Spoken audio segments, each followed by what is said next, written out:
Hariroke, magpapayat ka pag umuwi ka sa Pilipinas, make sure na ang katawan mo sing katawan ni Pia Wurzbach at ni Catriona Gray.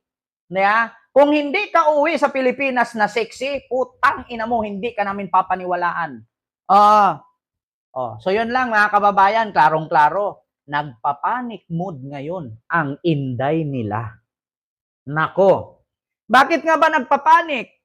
According kay Arturo Las Cañas, mga kababayan, si Pusit ang pasimuno ng death squad at ng tukhang-tukhang. Ngayon, si Bato may warrant na inutusan lang. So, nakakapagtaka, kung ang inutusan may warrant, di ba? Paano yung nag-utos? Wala. Hindi, kung ako kay Bato, hindi ako po pwedeng papayag na ako lang ikulong, yung nag-utos sa akin, hindi. Eh di mag-whistleblower na lang ako. Magwi-witness na lang ako. Di ba?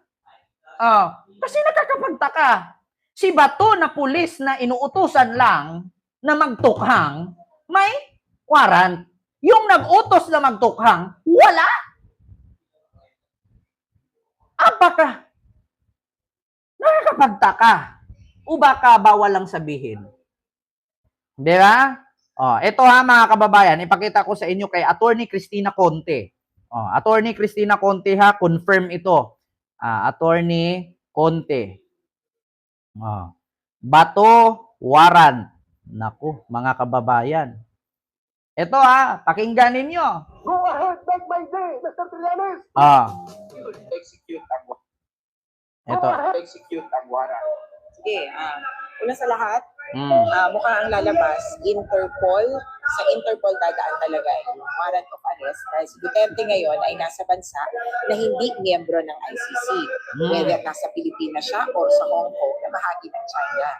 Pero parehong bansang ito ay miyembro ng Interpol. Pareho ay active member at nakapag-request na ng mga enforcement ng warrant. Yung Interpol nga ang dinaluyan nung pagpapahuli natin kay Alice Guo. Kaya ngayon, tayo naman ang hinihiling na mag-cooperate. Kung dati ibang bansa ang hinihiling na mag-cooperate para huliin ng isang tao na wanted sa Pilipinas, panahon na at lawful talaga na mag-request sa atin o kaya sa China na mag-enforce ng warrant of arrest kay Duterte sa Pilipinas man or sa Hong Kong. Interpol obliges na. May nag-comment sa baba na isang bobo, tanga-tanga, utu-utu, inutil, ang paslupang pangit na mahirap na DDS. I-report daw to kasi fake news. Putang ina, fake news pa ba to? Fake news pa ba to? Na nagpa-panic mood na sila ngayon? Fake news pa ba ito? Imposible naman si Bato arestuhin. Si Bato utusan lang. Tapos yung nag-utos kay Bato, hindi pwedeng hulihin? Paano nasabing fake news yun? Si Arturo Las Cañas na mismo nagsabi, siya ay nagpasa ng affidavit sa ICC patungkol kay Pusit at kay Bato. Tapos si Bato ang huhulihin, si Pusit hindi. Napaka-unfair. Kung ganun man lang mangyayari, mag-whistleblower na lang si Bato para idiin si Pusit. Di ba? So, continue natin, mga kababayan. Noong level. Pero, arrest warrant versus Bato de la Rosa, other Duterte officials coming soon. According kay Cristina Conte. Ayan na, ito po ay sa Billionario News po ito ha, Billionario News po ito. Billionario News Channel. Di ba? Arrest warrant versus Bato de la Rosa, other Duterte officials coming soon, according kay Attorney Cristina Conte. Ito po siya si Attorney Cristina Conte. Siya po si Attorney Cristina Conte. Kasama ni Nicole Minares. Sabi ko sa inyo mga kababayan, kung ako ikulong, tapos yung mga nag-utos sa akin hindi, mag-whistleblower na lang ako. For sure, laglaga na to. Damay-damay na ang lahat. Di ba? Mahirap kasi yung kayo yung nag-utos sa akin, tapos ako nakulong, kayo hindi. Damay ko kayo. Di ba? So yun lang ha, mga kababayan. Dito tayo sa sunod. Basta yun, nagpa-panic mode na daw, di umano. Dito tayo mga kababayan sa sunod na issue. Mga kababayan, ako sunod. Basta yun, nagpa-panic mode na daw, di umano. Dito tayo mga kababayan sa sunod na issue.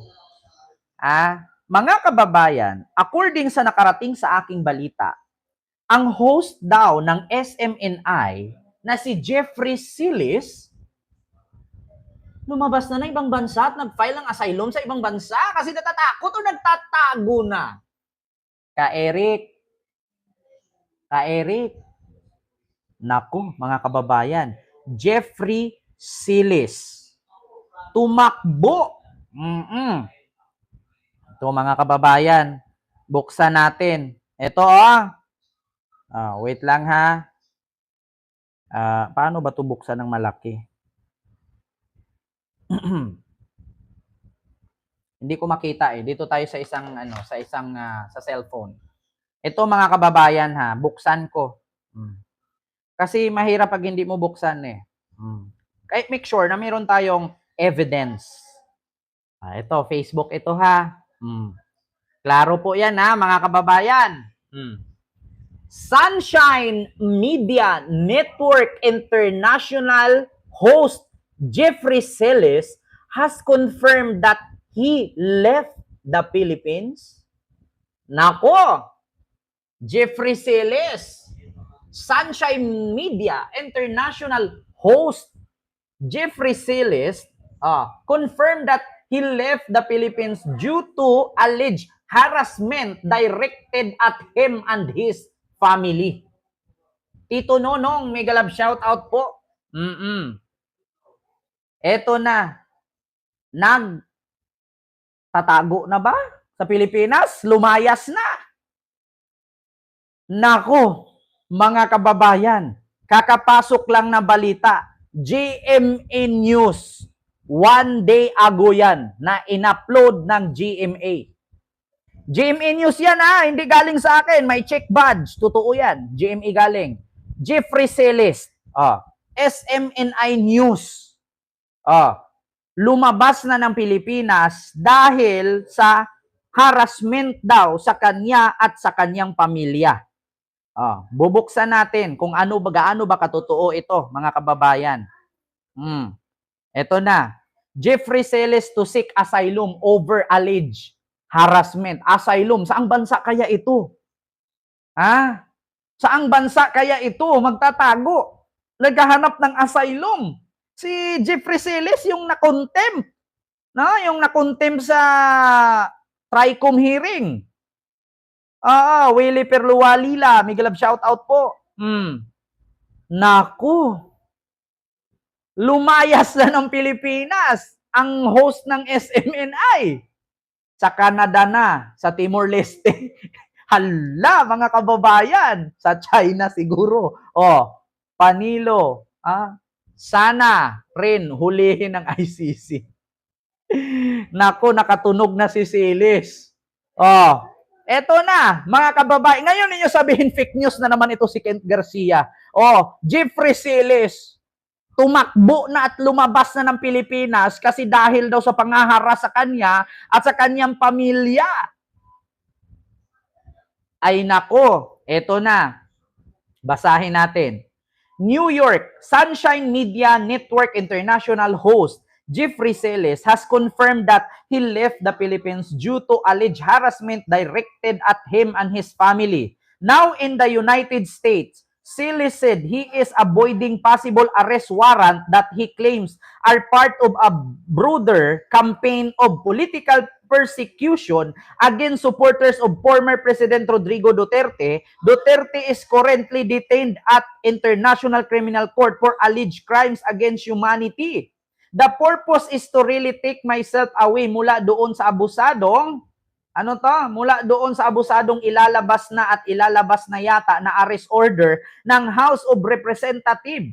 Silis said in an interview with GMA Integrated News in New York. Nako, kaya pala pumunta ito ng Amerika, itong si Jeffrey Silis, kasi nga daw, ilalabas na daw yung arrest warrant sa kanya kasi nga daw ginigipit itong mga supporter ni Digong. Isisi na naman kay BBM ito, mga kababayan. Si BBM na naman ang sisihin. Kaya pumunta ng Amerika, kukuha ng asylum. Kasi iba ilalabas na ang warrant. So kanya-kanyang lipad na ito, kanya-kanyang tago. Mga kababayan, Ma'am Yamalay, silo po, Ma'am Naval Girl, hilo po. So ano ito, takbuhan na. May nakita pa naman ako, bukod kay Jeffrey Celis na host, nandun na din yung dalawang host na magkapatid. Yung tabingi ang ulo, yung banat ng banat. Yung tawagin natin sa pangalang Bay. Banat-banat Bay. Yung magkapatid, nandoon na. Kanina lang, napanood ko yung post nung kapatid ni Banat Bay. Nandoon na sa, kay Black Mamba, yung revolto ni kilala nyo, yung isa din, na kapatid ni Banat ng Banat Bay. Yung kapatid niya, nandun na sa revolto ni Kobe Bryant. Takbuhan na ba?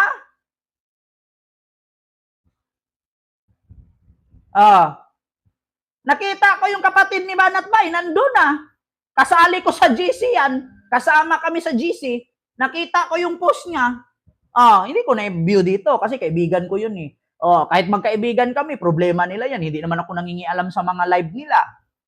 Yung live ni Banat Bay, bahala siya sa buhay niya. Yung live ni Coach Uli, bahala siya sa buhay niya. Yung live ni Dada, bahala siya sa buhay niya. Kahit magkakaibigan kami ng mga yan, kilala ko yung mga yan, wala akong pakialam sa kanila, buhay nila yan eh. Kanya-kanya kami live dito eh.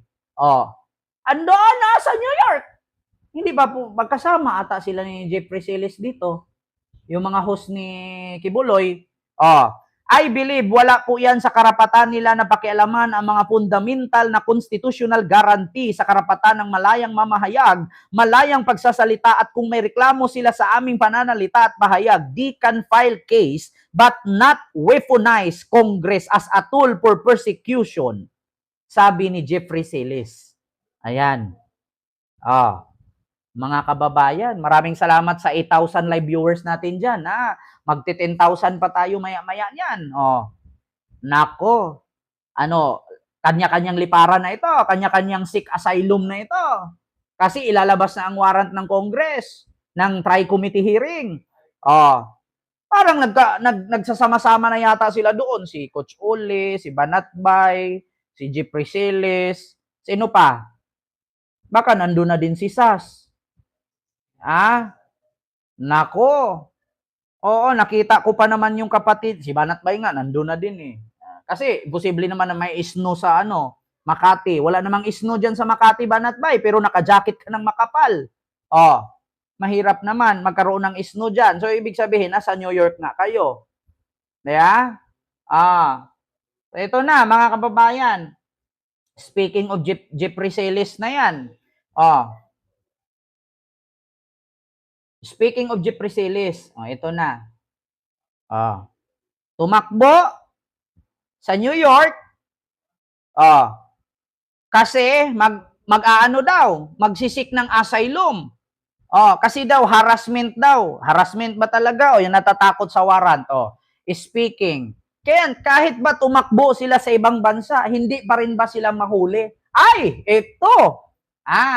Ito ang problema, mga kababayan. Kahit nasa ibang bansa sila, kahit nasa Amerika sila, pwede silang arestuhin. Bakit? Ito na. OFW na fake news kinasuhan ng NBI. Ito na, mga kababayan. OFW kinasuhan ng NBI. So, Ken, paano katutuo yan na kinasuhan ng NBI yung OFW? OFW yan ha? Ito na, mga kababayan. Buksan natin. PTV News ito. Ito ha, mga kababayan. Wait lang. Ito ha. Ayusin ko lang, mga kababayan. Wait lang. Paparinig ko sa inyo. Ito. Nagsampa ng kaso ang NBI laban sa isang vlogger dahil sa pagpapakalat ng mali at malisyosong impormasyon hinggil sa sinabi ni NBI Director Jaime Santiago tungkol sa mga OFW. Si Isaiah Mirafuentes ng PTV sa Balitang Pambansa. Pagdating pa lang sa NAIA, aarestuhin na namin sila. Mga nandito sa Pilipinas, arestuhin namin. Yung mga nasa abroad, we will file case, hindi na sila makakauwi dito. Gumagalat ang video na ito online na makikita